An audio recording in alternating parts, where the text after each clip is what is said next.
Hello and welcome to Vassar Campfire Stories, a podcast where we listen to students talk about their spooky experiences on Vassar College's campus and how that experience changes the land of the living.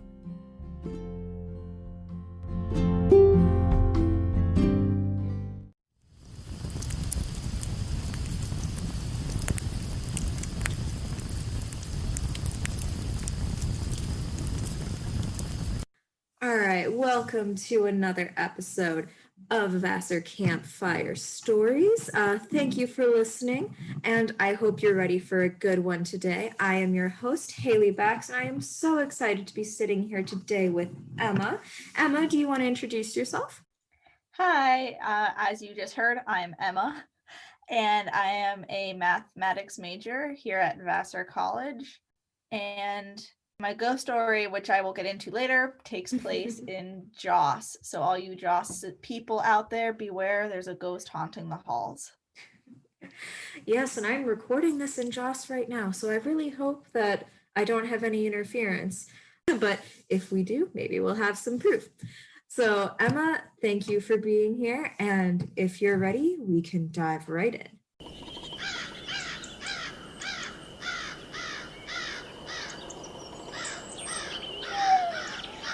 So, my story takes place in Joss. Last year, I was in a single up on the 4th floor annex. Now, for those of you who don't know where the annex is, literally just go to the 4th floor and you'll see this area that's right next to across the hallway from the elevator, which has a little door, and you go in there and there's rooms back there, surprisingly. Anyway, my room was very small, and one night I was sleeping, as you do as a college student, and all of a sudden my fire alarm started going off. Now, being a college student, I thought, okay, some person either just was smoking in their room or whatever. Anyway, this is at midnight and I was sleeping, and I wake up and I get on clothes to go outside, and I start walking out, and then I notice nobody else is leaving their rooms. So I'm like, this is odd. And I get about halfway down the hallway, and then I hear the alarm stop. So I go back into my room and I go, okay, that's weird. And then I fall back asleep. About 2 hours later, the alarm goes off again. And I wake up, obviously, because it's a loud alarm. And I get out again, and again, nobody is leaving their room. So I go to the bathroom and I come back, and about 15 minutes later, the alarm stops again. And I go to sleep and everything's fine. And it was just a really weird thing that happened.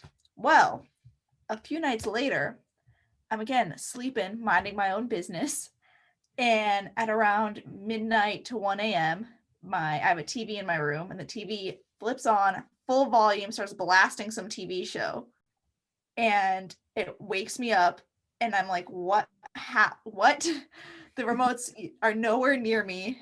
And I get up and turn it off and go back to sleep. But it was just such a weird thing that happened. And the last bit of this ghost that I think is still kind of following me to this day, my alarm clock would sometimes make weird buzzing noises. And like in the middle of the day, this wasn't when I was sleeping, but it would just be in the middle of the day, it would make some weird buzzing noises, and I'd have to get up and like fiddle with it, and then it would stop. And then if I went to go sit back down, the buzzing noises would start again. And this would happen periodically every other week or so. So that's my ghost story. A ghost that likes electronics. People say that I have bad luck with electronics because everywhere I go, the internet gets bad too. So Was the alarm clock also in Joss, or was that after you left Joss? this was also in Joss. And it actually happened like a few days ago. It's the same clock. It happened a few days ago as well. Interesting. This ghost has an attachment to you, apparently. Yep. So just a few questions for me and for our listeners. Did no one else hear the fire alarm going off in your room? I'm not sure because I didn't really know anybody else on my hallway. I asked my friends who lived on floors below me if their alarms went off, and they said no. So I have no idea. I mean, I would assume so. It was really loud. So I would assume probably, but no one else left their rooms.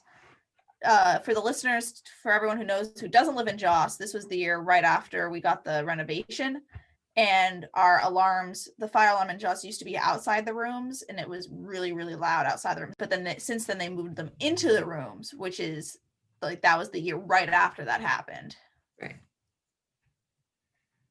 So maybe some disturbance brought up by the Joss renovations. I know we got new floors, we got some paint, and then yeah, some new wiring and changes with the fire alarm. They promised us a water fountain and we didn't get that. Maybe that's what the ghosts are fighting for by burning the building down.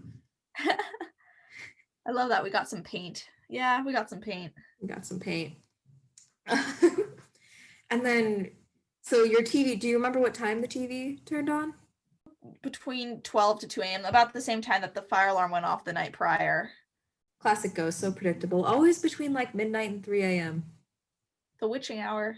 The witching hour. All of the events, what time of year did they start? Great question. I'm thinking it was probably around, if I remember correctly, it's probably around winter. Winter.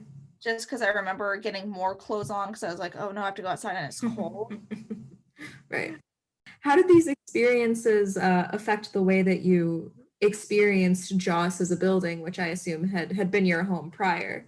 It made it almost more interesting in a way. I mean, it became these, funny stories that I would tell my friends, and they'd be like, oh, what's the new story behind Emma's ghost or Emma? Because I mean, what's really funny is I already have trouble sleeping. And so the fact that I got woken up, was already frustrating because I was like, oh, I'm finally sleeping. And so there was that. And so it became this thing of, is Emma not sleeping or is it a ghost? Maybe the ghost just wanted to play. That's what I'm thinking.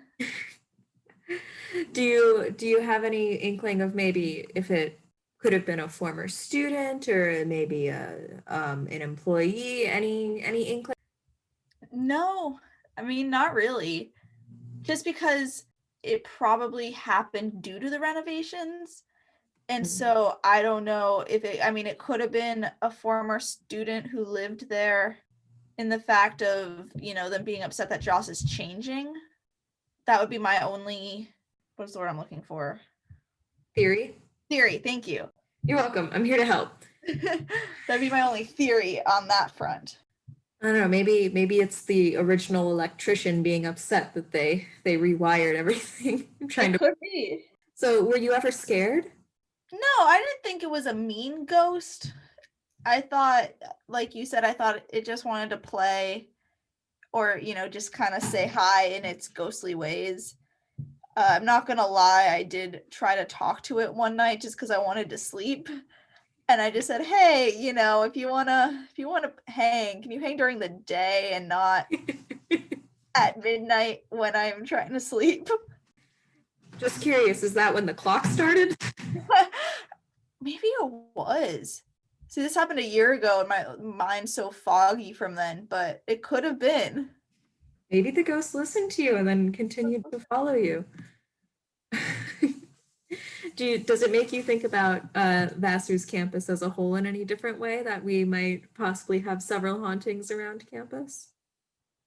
Yeah, I think so. I mean, I think that like any place that's been around for a while, there's history there. And I think that the history will come back to haunt you. And I know, like, I don't know, for me, when I think of the word haunt, it kind of has like a negative connotation, but I don't necessarily view hauntings as a negative thing. I think it's just a way of, unless if you do something to upset the thing that's haunting you, I think it's a way of either showing like my presence is here and this place has history. This place has people who've lived in it prior. That's a great way to look at it. And that's a great way to remember the people that came before us. I know that most rooms on campus have scratches and carving. It's a nice piece of history that we have here at Vassar sometimes, and sometimes they come alive in the form of ghosts. But would you give any advice for a student living maybe in your room that might still be active or living with a ghost, would you give them any advice for the experience? I would say do what I did and just talk to it. I mean, it might seem a little strange, you know, especially if you're by yourself and you're just kind of talking out loud. Like, I mean, I talk to myself all the time, but talking to yourself to another entity is a little strange, if that makes any sense. Yeah. So, I mean, I would just say talk to it, especially if it's, you know, waking you up at 3 a.m. Just say, hey, I just want to sleep. You know, you could bug me beforehand or after the night is over. Ghosts are so inconsiderate, but the one advantage they have as friends is that they don't have a body, so you can get close to them in the time of COVID. So if anyone there is really looking for interaction, go find a ghost. You can spend some quality time with them. That's true. I don't think they can get COVID. I've yet to hear a report of a ghost getting COVID, but is that proof? I don't know. Well, Emma, thank you for sharing your story. I very much appreciate you being on the podcast. It's been lovely.